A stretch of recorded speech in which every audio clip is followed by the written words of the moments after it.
पहाड़ों में ताज़ी सब्जियों वाले गांव की बहुओं का जुगाड़। उत्तराखंड के टिहरी जिले के ऊपर बादलों के बीच बसा छोटा सा गांव था। सर्दियों की धूप में जब गांव की औरतें छतों पर मूली, गोभी और मेथी सुखाती तो हवा में एक खास खुशबू फैल जाती। मिट्टी, धूप और सब्जियों की मिली जुली महक। गांव में ज्यादातर आदमी शहरों में नौकरी करने चले गए थे।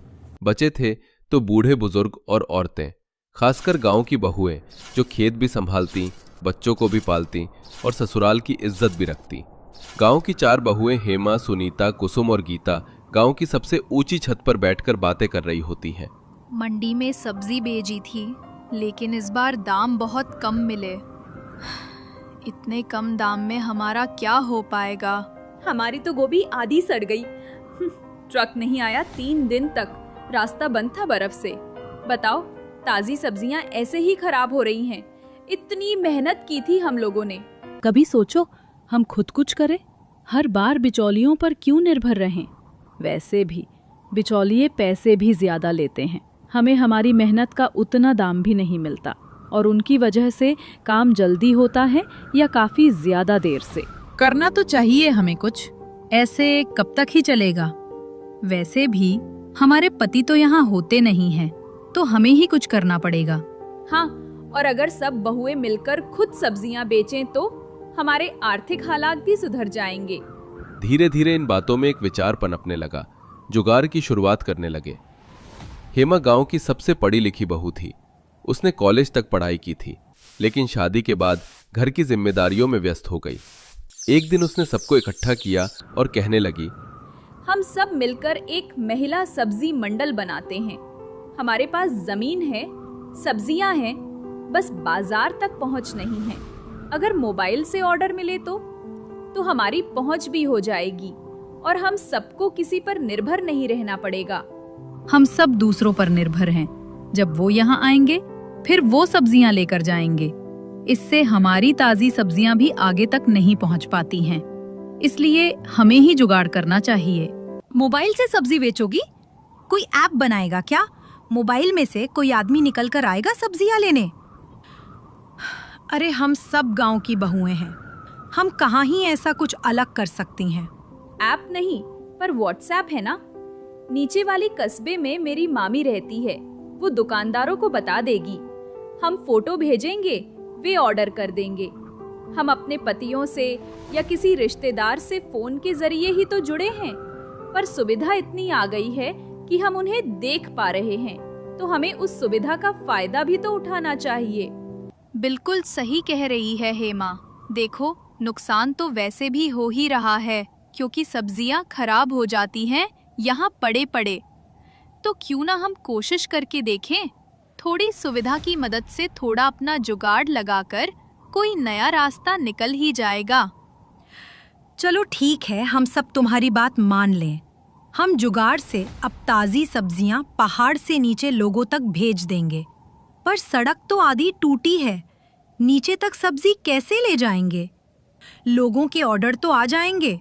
हर किसी को ताज़ा खाना ही पसंद है, लेकिन उसके लिए मशक्कत भी करनी पड़ती है ना, और वो कैसे होगी? हमारे गांव में तो 2-3 लड़के हैं जिनके पास बाइक है। हम उन्हें कह देंगे हर बार 2-2 पेटी नीचे ले जानी होगी। बाइक से जाएंगे तो समय भी कम लगेगा, क्योंकि बाइक छोटे रास्ते से भी निकल सकती है। गांव की बाकी औरतें भी अब साथ देने के लिए मान जाती हैं और धीरे धीरे जुगाड़ तैयार होने लगा।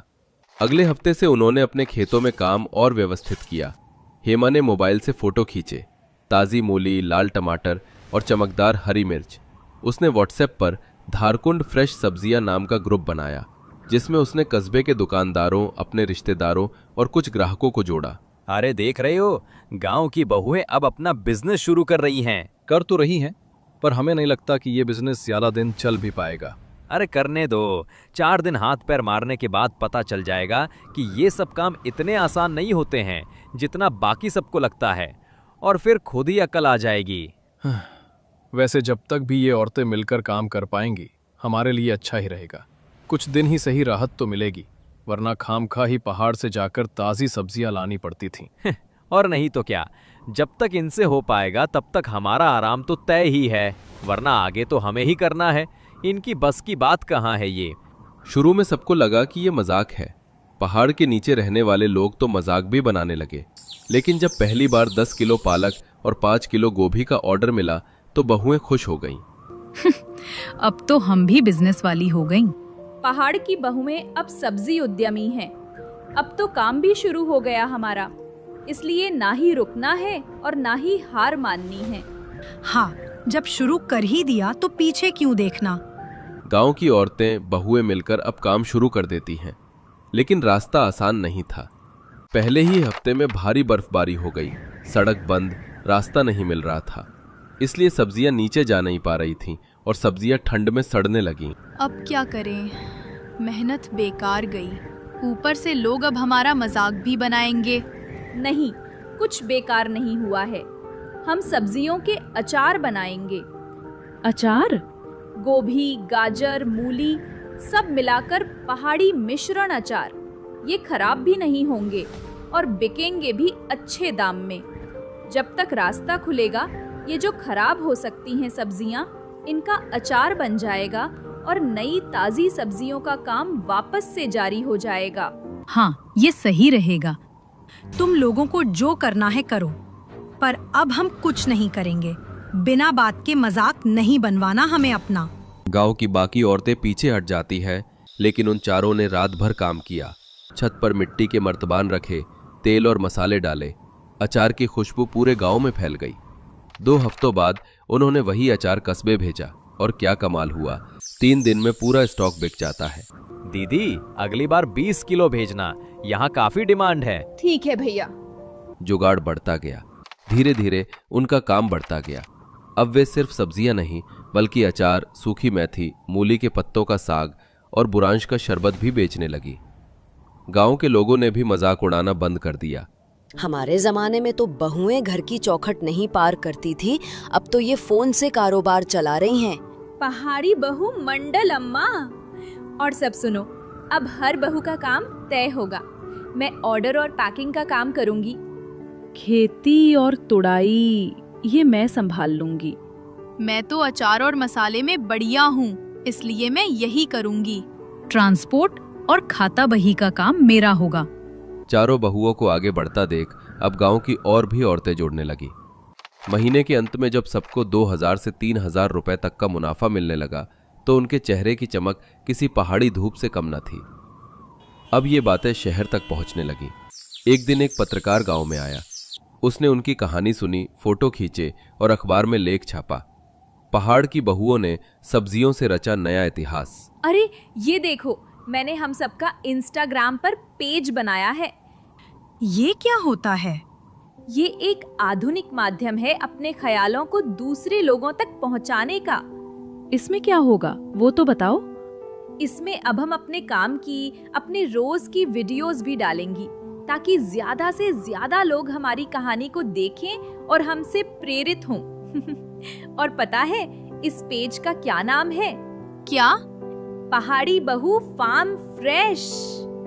ये तो वाकई में बहुत अच्छा है। तुम लोगों के काम को ये नाम ही दर्शा रहा है। हेमा ने एक पुराना स्मार्टफोन लिया और इंस्टाग्राम पर पेज बनाया, पहाड़ी बहू फार्म फ्रेश। वो हर सुबह वीडियो डालती। देखिए, आज हमने ताजा पालक तोड़ा है, बिल्कुल बिना केमिकल्स के। गांव की इज्जत। अब गांव में हर किसी के घर खुशहाली थी। जो सासे कभी कहती थी बहुएं क्या जाने खेती बाड़ी, अब गर्व से कहती हमारी बहुएं तो शहरों तक नाम कमा रही हैं। हेमा ने अपने बच्चों के लिए नया लैपटॉप खरीदा, सुनीता ने छत पर ग्रीन हाउस लगवाया, कुसुम ने सिलाई मशीन खरीदी और गीता ने छोटे भाई की फीस भरी। अगर जुगाड़ हो और मेहनत सच्ची हो तो पहाड़ भी झुक जाते हैं। कभी लगता था ये पहाड़ हमारी राह रोकते हैं, अब यही हमारी ताकत बन गए। हाँ, आज जब मैंने अपने पति की मदद की, हमारे घर के आर्थिक हालात सुधरे तो सच में बहुत खुशी हुई। और ये खुशी घर में बस खाना बनाकर खाने से नहीं हो सकती। तभी तो कहते हैं ना, तुम्हारे हालात के जिम्मेदार तुम खुद ही होते हो, क्योंकि बदलना तो तुम्हारे हाथ में ही होता है। गांव की सुबह अब अलग होती है। छतों पर धूप में चमकते गोभी के फूल, हवा में अचार की खुशबू और नीचे घाटी में मोबाइल की घंटी बजती हुई। दीदी, 10 किलो पालक भेज दो। चलो बहनों, आज फिर हमारी सब्जियां पहाड़ से मैदान उतरेंगी। ये सब बस इसलिए ही हो पाया है क्योंकि हम में से किसी ने भी हार नहीं मानी। हाँ, तुम बहुओं ने ही हम सब में हिम्मत जगाई है, वरना तो हम कभी सोच भी नहीं सकती थी ये काम करने का। और अब हमने शुरू कर दिया है तो तरक्की भी खूब करेंगे और हर किसी के मुंह भी बंद करवा देंगे। ये जुगाड़ हम बहुओं का है और हमारी वजह से ही नीचे लोगों को ताज़ी सब्जियां मिल रही हैं। इसलिए हमें खुद को कभी कमजोर नहीं समझना चाहिए, बल्कि हमें तो खुद पर गर्व करना चाहिए कि हम कुछ भी कर सकती हैं, बस हिम्मत करनी है। उनके चेहरे पर संतोष है क्योंकि उन्होंने साबित कर दिया है कि जुगाड़ सिर्फ पुरुषों का ही नहीं, पहाड़ की बहुएं भी कर सकती हैं, दिल और दिमाग से। ये कहानी सिर्फ सब्जियों और अचार की नहीं, बल्कि महिला आत्मनिर्भरता, सामूहिक मेहनत और पहाड़ी जुगाड़ की ताकत की कहानी है। जब परिस्थितियां कठिन हो तब इंसान की असली रचनात्मकता सामने आती है। धारकुंड की बहुएं ये साबित करती हैं कि जहां चाह वहां राह और जहां पहाड़ वहां बहुओं का जुगाड़। बस की खिड़की से बाहर भागते खंभों को मीना बेजान आंखों से देख रही थी। उसके बगल में बैठा उसका पति रोहन अपनी हथेलियों को मसल रहा था। बस में अजीब सी खामोशी थी। उनके पीछे जेठानी पूजा और जेठ राहुल बैठे थे और सबसे पीछे सास सावित्री और ससुर धर्म भी उसी खामोशी में डूबे थे। ये वो परिवार था जिसने कल तक शहर के ट्रेंडिंग कैफे में कॉफी पी थी। सब वायरल हो गया मीना। क्या मतलब?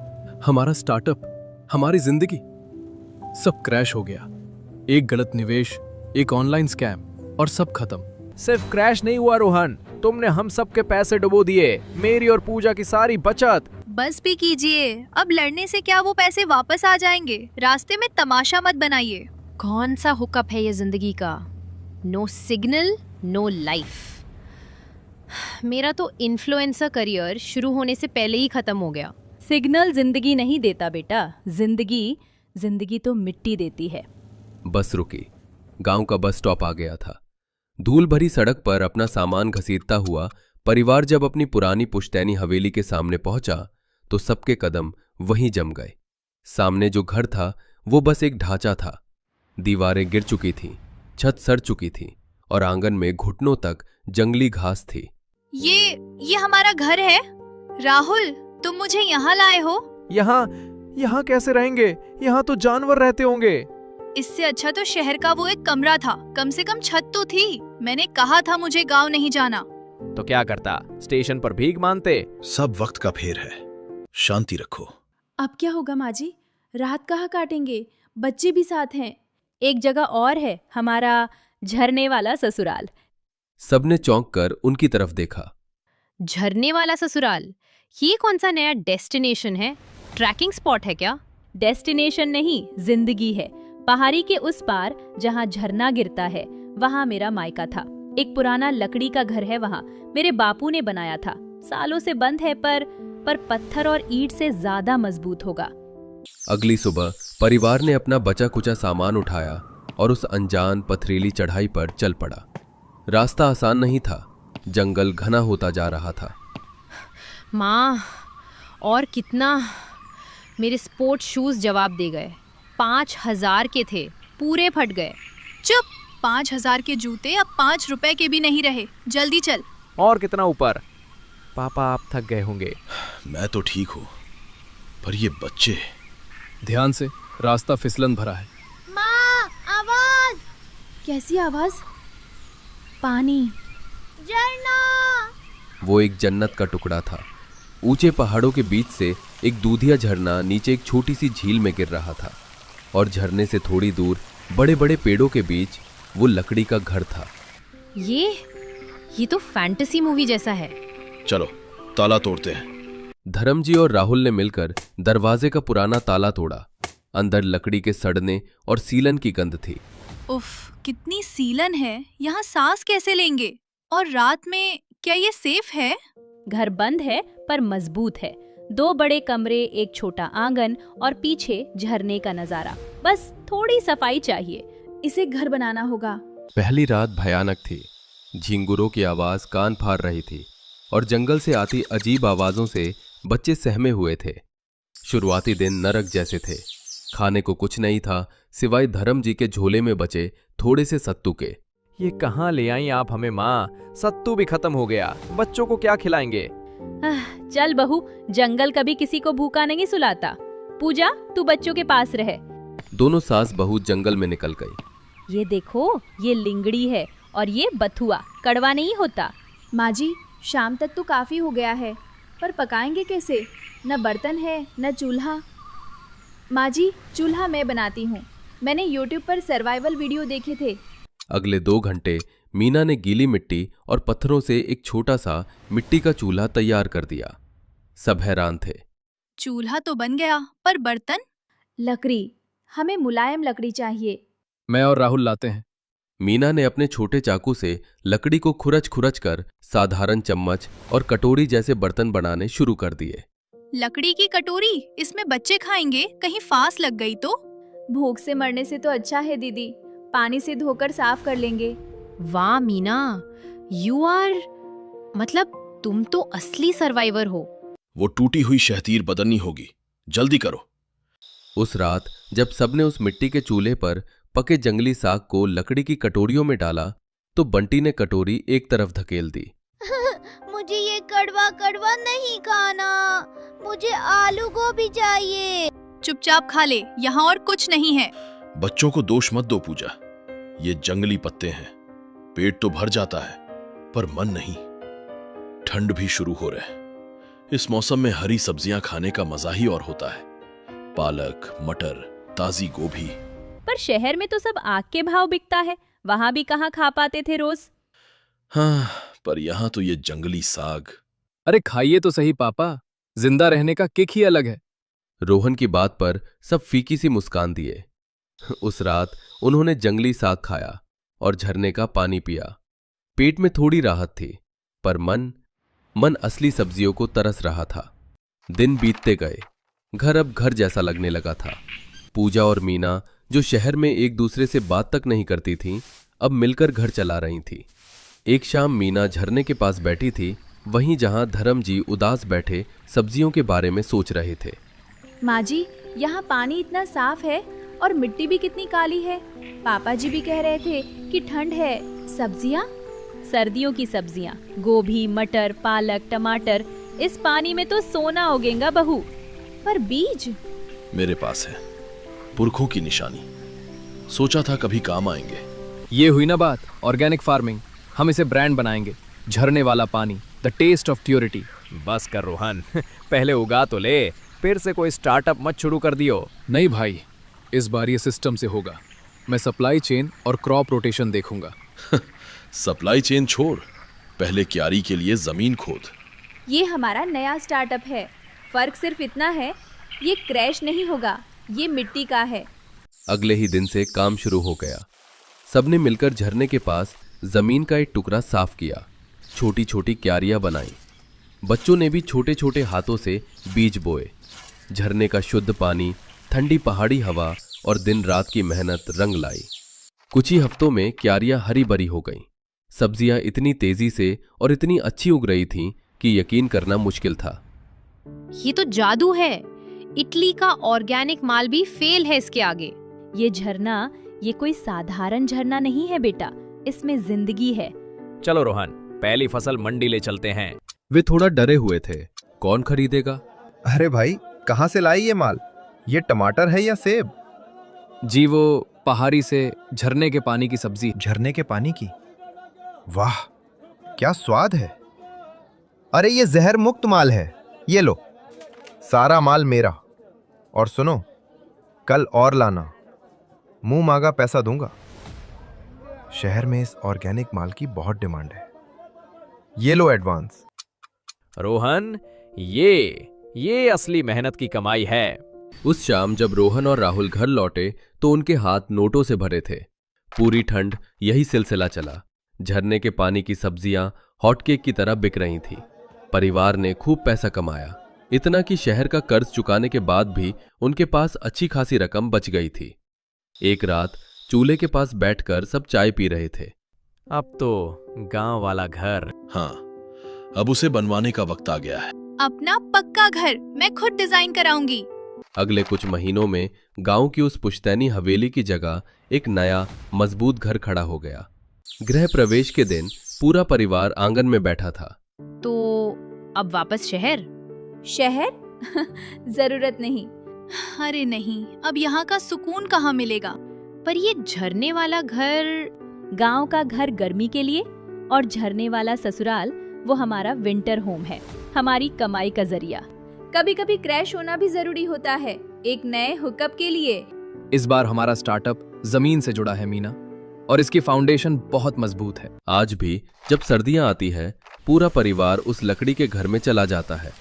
वे सब्जियां उगाते हैं, झरनों के गीत सुनते हैं और जिंदगी का जश्न मनाते हैं।